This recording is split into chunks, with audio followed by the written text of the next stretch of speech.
After Dark Delivery by Damon Yeargain. Published in the short story collection Outsmarted by Free Spirit Publishing. Questions flooded my mind in waves of panic as I sprinted down the long hallway of the medical science building. How long had someone been pounding on the door?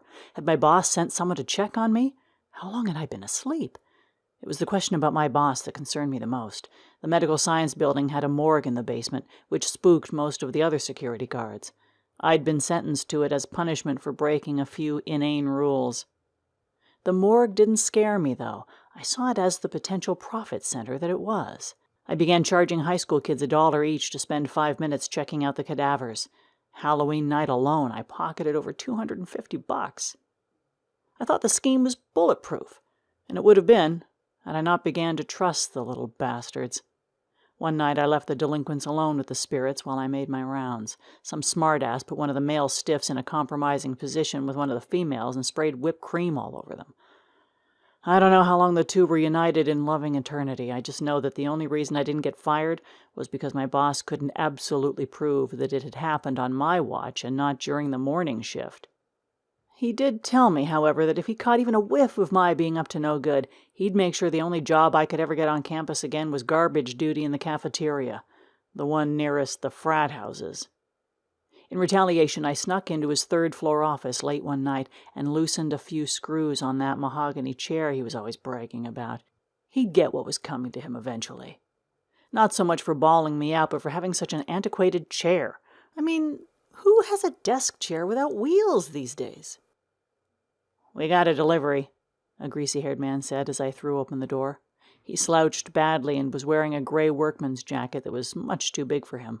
A white patch that read Mike in blue lettering was on his breast pocket. "It's after midnight," I said, still trying to catch my breath. "You'll have to come back tomorrow." Greasy hair mumbled, rubbing the back of his neck as he spoke to the ground. "We can't." "Why not?" "See, He pulled up the sleeves on his jacket, which had fallen below his hands. "We were supposed to be here this afternoon, and, well, we're late." "No kidding." "Come on, man," his voice whined, and then he drew a nervous look behind him. The building had what amounted to a large porch in front of it, and I took a couple of steps onto it. Greasy Hair had a partner. He was leaning up against a column about 25 feet from where I now stood. The guy didn't move a muscle, just stood there like a mime with a big black goatee. "Sir, I don't have the authority to sign off on this," I said to Greasy Hair.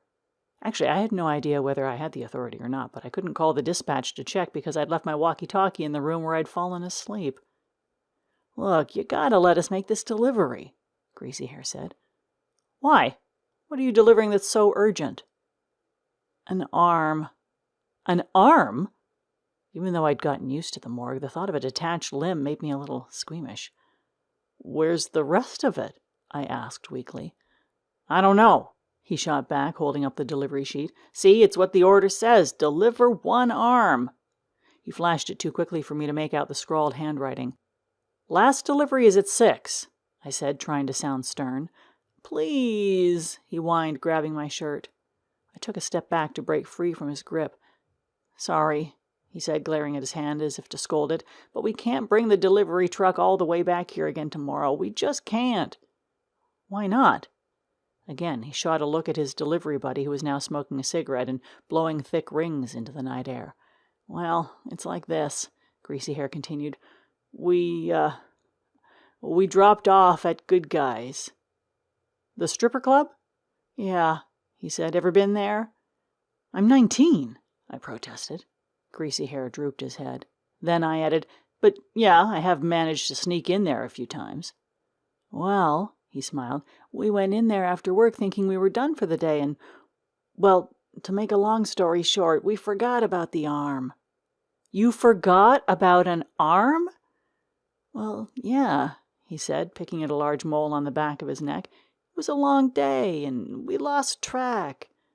I sighed.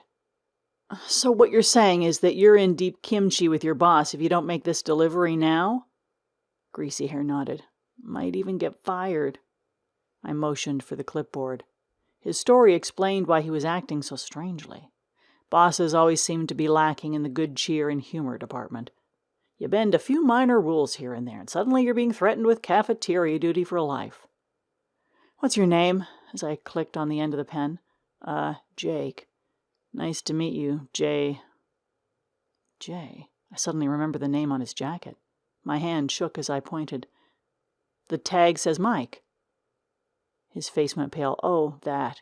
He paused and nodded back at his partner as if to point at him. Well, yeah, I borrowed this jacket from Mike. I dropped the pen to the ground. I can't sign this. You have to come back tomorrow. Just then, the silent partner practically jumped off his post and began to walk briskly toward us. Closer and closer he came, pumping his fist as he walked. I stole a quick glance backward. Was it just coincidence that Greasy Hair had positioned himself between me and the door? The partner's face was hard and gnarled, like he'd been in too many fights. I gulped when he got closer. His name tag read Steve, not Mike.